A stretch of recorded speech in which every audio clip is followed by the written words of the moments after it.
Bueno, no sé por qué se demoran tanto los hermanos que se han ido a bautizar. Ahí vienen, ahí está Cecilia, el pastor. Ahí estamos, ya estamos más cerca. Bueno, lo que vimos recién, el bautismo, es un acto de obediencia a Jesús. Jesús, recuerden que Él instituyó dos cosas. Cuando digo instituyó, quiere decir que Él ordenó dos cosas. Cuando dijo, hagan esto en memoria de mí, hacía referencia a ¿qué? A la Santa Cena. Y el bautismo. Cuando dijo, vayan por todo el mundo, hagan discípulos y bautícenlo.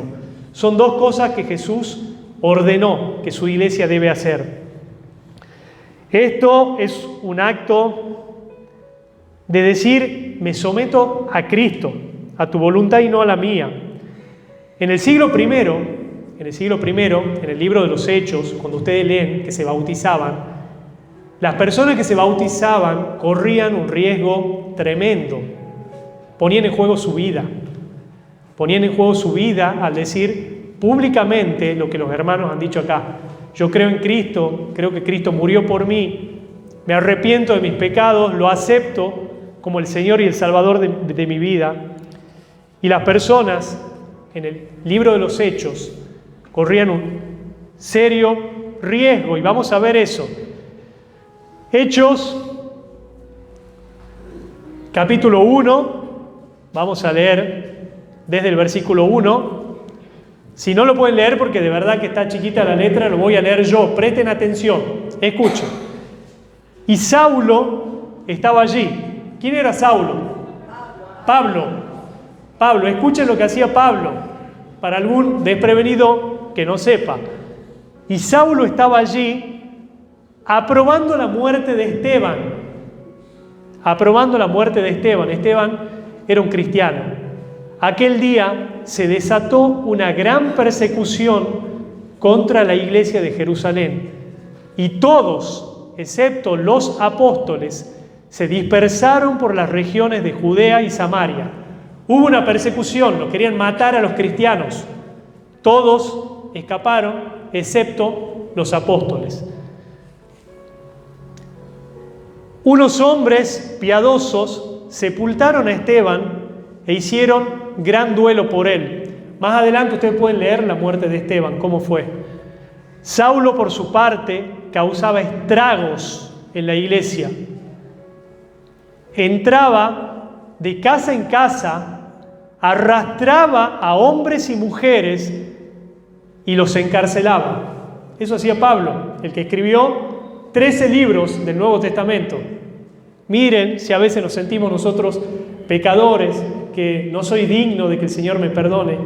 Miren cómo el Señor perdonó a Pablo y lo usó en su obra, a tal punto que hoy leemos sus cartas. Pablo dice, Saulo por su parte causaba estragos en la iglesia, entraba en la casa, de casa en casa, arrastraba a hombres y mujeres y los encarcelaba. Los que se habían dispersado predicaban la palabra por donde quiera que iban. Miren cómo el Señor usó esto de la persecución para que se dispersen los cristianos, para que no los maten, y en distintos lugares predicaban el Evangelio. Más allá de eso, Johnny, ¿lo podés subir un poquito? Porque siento como que... Hola, ahí está mejor. Más allá de eso, lo que quiero mostrarle es que nunca fue fácil hacer lo que acaban de hacer los hermanos. Nunca fue fácil, desde el siglo I, que los mataban a los cristianos, y hoy nosotros podemos decir, sí, tenemos libertad de culto. Es fácil para nosotros, pero ¿quieren que les diga algo? No es fácil. No es fácil, porque hasta el día de hoy los cristianos sufrimos persecución, sufrimos burlas, sufrimos que nos dejen de hablar familiares, que nos digan que estamos locos, que somos fanáticos, que te han lavado el cerebro. Y ustedes fíjense que solo los cristianos prácticamente son los que sufren burla. Hace poco tiempo fueron las Olimpiadas, los Juegos Olímpicos. Y hicieron una burla, no sé si lo vieron, de la Santa Cena. Hicieron una burla de la Santa Cena, pusieron un hombre con poca ropa o desnudo, pintado de azul, en una mesa, y toda una blasfemia contra el cristianismo. Porque el cristianismo hasta el día de hoy sigue siendo perseguido. Cuando fue la Copa América, un pastor, la inauguración, un pastor le dieron el micrófono y dijo palabras que Dios quería expresar en ese momento. Lo mataron en las redes sociales, dijeron, ¿cómo va a decir? Lo mataron en un sentido figurativo, porque fue muy criticado. Pero esto de la Santa Cena no lo criticó nadie, porque el cristianismo hasta el día de hoy es atacado. Y los hermanos que hoy se han bautizado, unos más, otros menos, pero les aseguro que no es fácil hacer lo que acaban de hacer. No es fácil dar ese paso de fe, no es fácil decirle a la familia, mira mamá, mira papá, mira tío, mira primo, yo te respeto, pero Cristo está primero. No es fácil, no todos lo pueden hacer, pero el Espíritu Santo convence a las personas y hace que pongan a Cristo en primer lugar.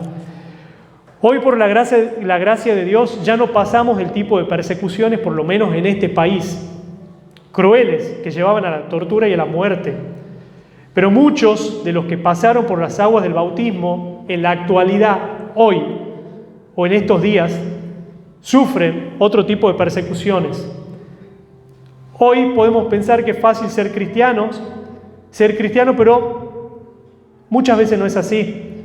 Somos, como les decía recién, rechazados por los amigos, por la familia, pero no nos tenemos que avergonzar de Cristo. No me avergüenzo del Evangelio porque es poder de Dios. Miren lo que dice Mateo 12, 49, 50. Dice, porque todo aquel que hace la voluntad de mi Padre, que está en los cielos, ese es mi hermano y mi hermana y mi madre. Todo el que hace la voluntad de mi Padre. ¿Usted quiere ser hermano de Jesús? Haga la voluntad del Padre. ¿Quiere decir que no vamos a pecar, que vamos a ser perfectos? No. Pero si hay algo que Cristo manda, lo tiene que hacer. Hágalo. Gloria a Dios por los hermanos que se bautizaron. Si se burlan de usted, si no, lo van a correr de la casa si usted se bautiza, porque yo escuché eso. Y no le estoy hablando en el siglo I, sino hace poco. Miren qué dice Mateo. Dichosos serán ustedes cuando por mi causa la gente los insulte, los persiga y levante contra ustedes toda clase de calumnias. Alégrense y llénense de júbilo, porque les espera una gran recompensa en el cielo. Así también persiguieron a los profetas que los precedieron a ustedes. Bueno, dicho esto, alégrense.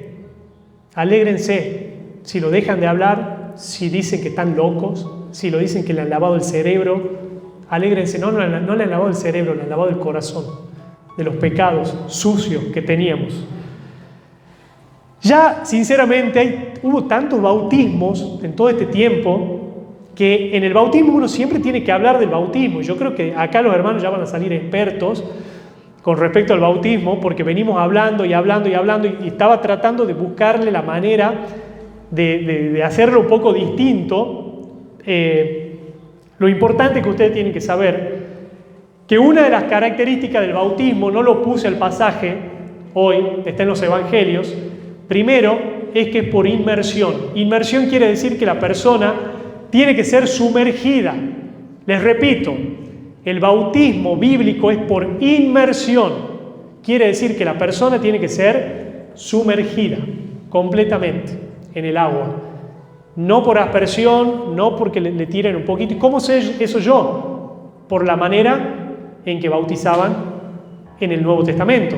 Si ustedes leen, dice, Juan, el Bautista, bautizaba, presten atención lo que dice, en el río Edom, porque era un río que tenía gran caudal de agua. ¿A ustedes les parece que yo voy a bautizar en un río que tenga gran caudal de agua porque solamente le voy a tirar un poquito de agua, le voy a poner un poquito de agua en la cabeza? No. El bautismo bíblico es por inmersión. Punto número 1. Vamos a ver otra característica. Que primero antes del bautismo, escuchen lo que les voy a decir. En toda la Biblia, no hay un ejemplo de un bautismo que anteriormente no haya sido precedido por la fe. No hay nadie en la Biblia que se haya bautizado sin antes haber dicho: yo creo que Cristo es mi Señor. No existe, les repito, el bautismo bíblico. Primero, antes de bautizarse, la persona tenía que ser adulta, tenía que entender lo que estaba haciendo y tenía que decir: yo creo en Cristo. Vamos a ver ejemplos. Hechos capítulo 2 dice: así pues, ¿qué pasó primero antes de bautizarse? Los que recibieron su mensaje fueron bautizados. Y aquel día se unieron a la iglesia unas 3.000 personas. Ya lo conocen este pasaje, lo leí anteriormente, ahora les toca aprenderse de memoria. ¿Dónde está? Hechos capítulo 2, versículo 41. ¿Qué pasó primero antes de bautizarse? ¿Qué pasó? Recibieron el mensaje y fueron bautizados. Hechos 8:12, y acá ya vamos a puntualizar un poco en este pasaje, dice: los hombres y mujeres que creyeron el mensaje de Felipe. ¿Cuál era el mensaje de Felipe? Que Cristo había muerto por sus pecados y que era el Mesías. Los hombres y mujeres que creyeron el mensaje de Felipe acerca del reino de Dios y el nombre de Jesucristo fueron bautizados. Puedo seguir así hasta las 10 de la noche mostrándole que antes del bautismo la persona debía creer. Antes del bautismo la persona debía creer en Cristo. ¿Qué dice ahí? Los hombres y mujeres que creyeron fueron bautizados. Entonces, número 1, primero, antes del bautismo, tiene que estar la fe. Número 2, tiene que ser algo consciente. La persona que se bautiza tiene que ser consciente de lo que está haciendo. Y eso está en 1 Pedro 3:21, dice: la cual simboliza el bautismo, que ahora los salva también a ustedes. El bautismo, dice, no consiste en la limpieza del cuerpo, sino en el compromiso de tener una buena conciencia delante de Dios. Es un compromiso de tener una buena conciencia delante de Dios. Entonces, el bautismo tiene que ser un acto consciente. Y acá, vamos a ver, también hay una perspectiva histórica del bautismo. Esto es bíblico. Quizás usted, si en algún momento le dice: miren lo que dice la Biblia, personas de otra religión le van a decir: bueno, pero Jerónimo en el siglo tanto, o Orígenes en tal siglo, bautizaba a los niños. Le pueden decir así. Entonces, contrastan la historia con la Biblia, como les explicaba, poniéndola en el mismo lugar. Dicen ellos: la tradición dice tal cosa.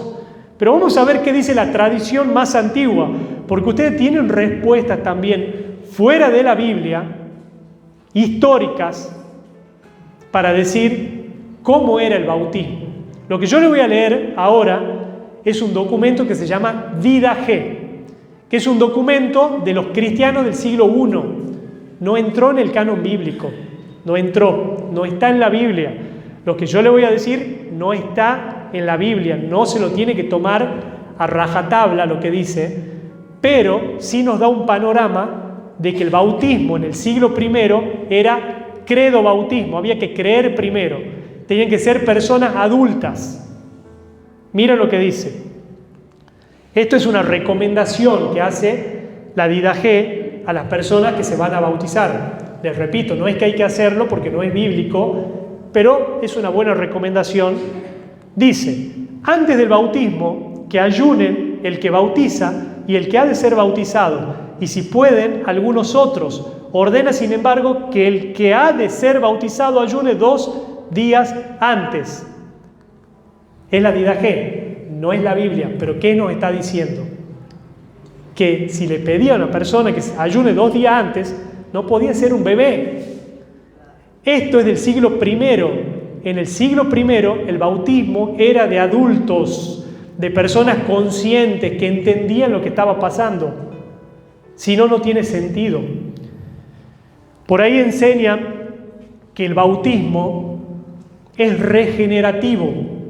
Les dicen que el bautismo por sí solo, por el hecho de poner agua en la cabeza de un bebé, los pecados se le van.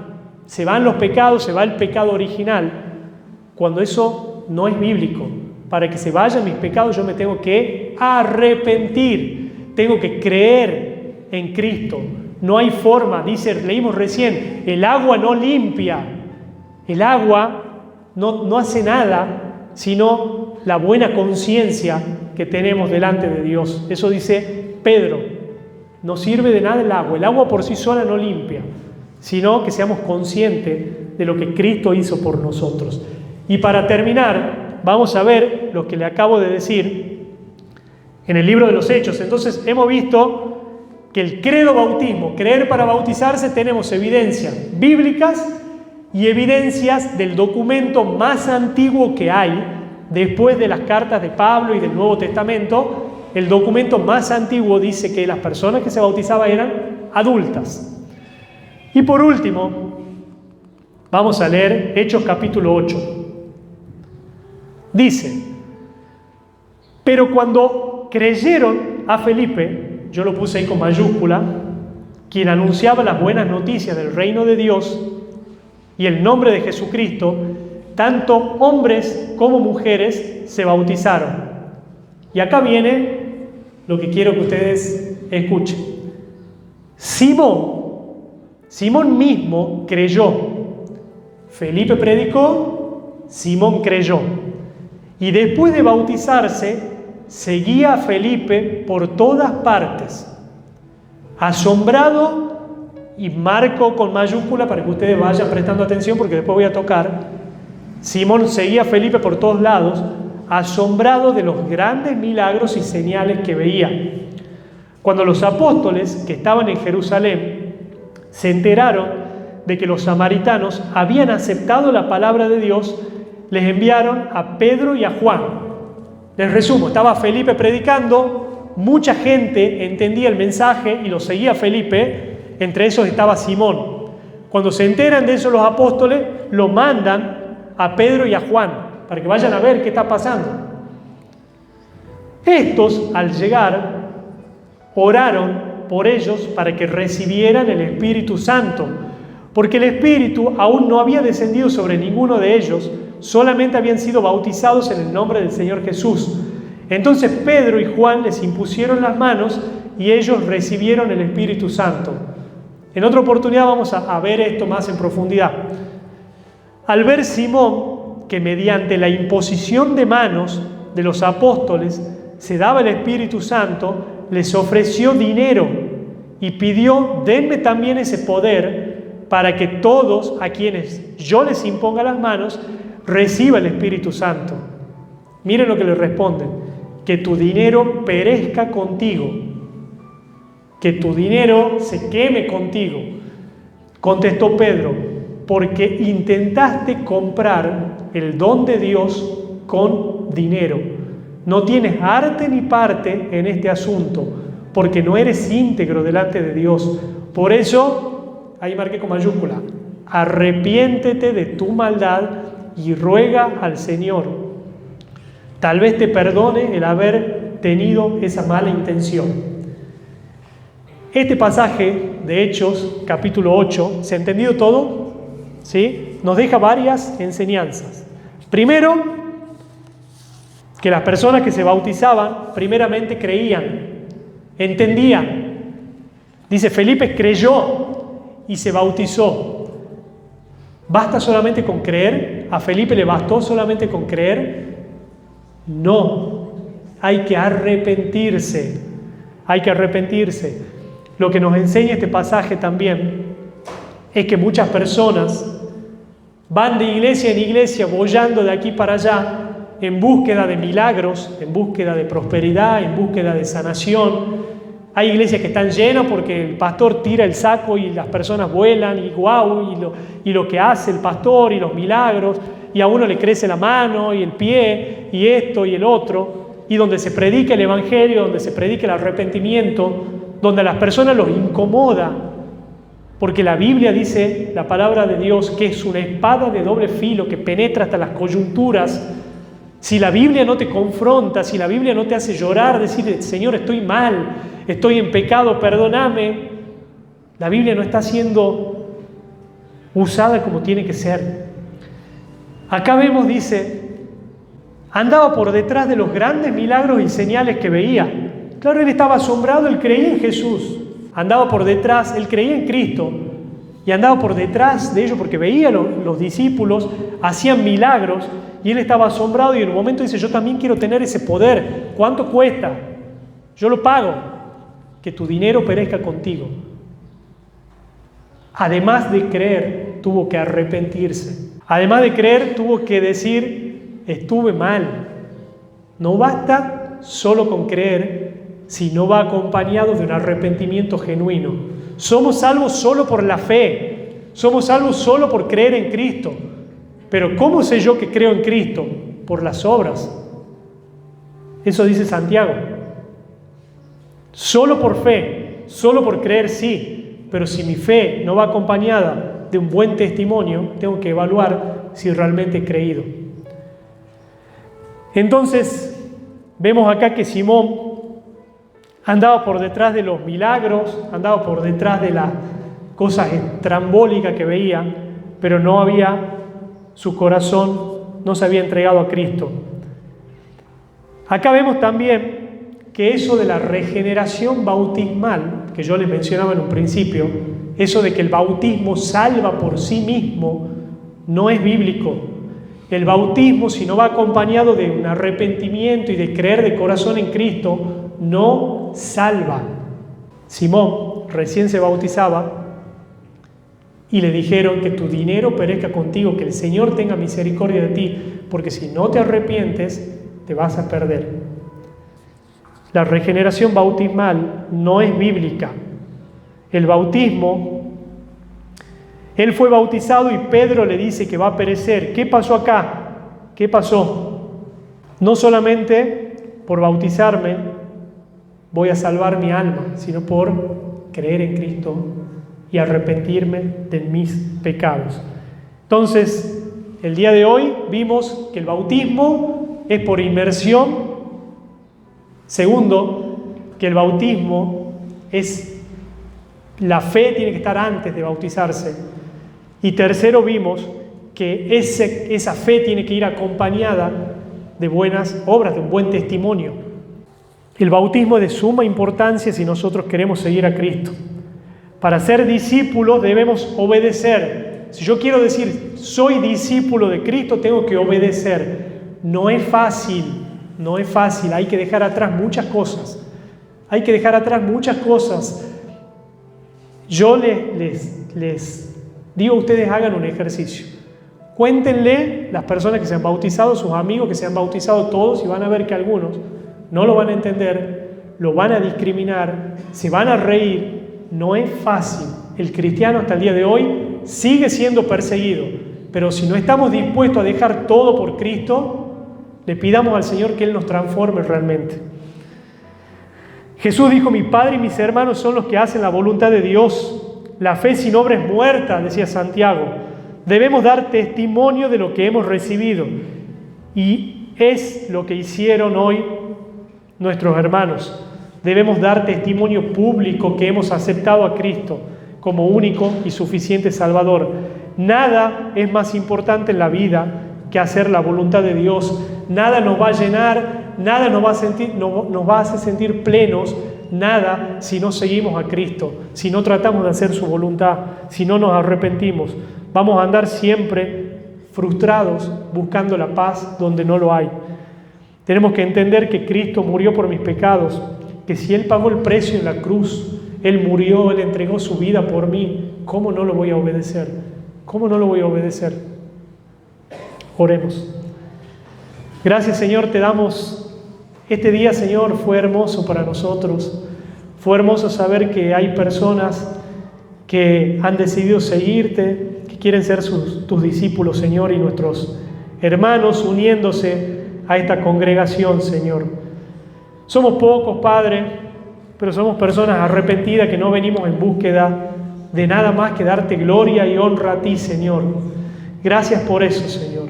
Gracias por la paz que nos das, Padre, por esa paz que sobrepasa todo entendimiento cuando entendemos que tú estás por sobre todo, Señor. Gracias por cada uno de mis hermanos en Cristo, Señor. Gracias por esta familia. Te quiero pedir en el nombre de Jesús que en este momento que vamos a compartir la Santa Cena, seamos conscientes de lo que estamos haciendo, Señor. Estamos recordando esa muerte y resurrección de Cristo en la cruz. En el nombre de Jesús, amén.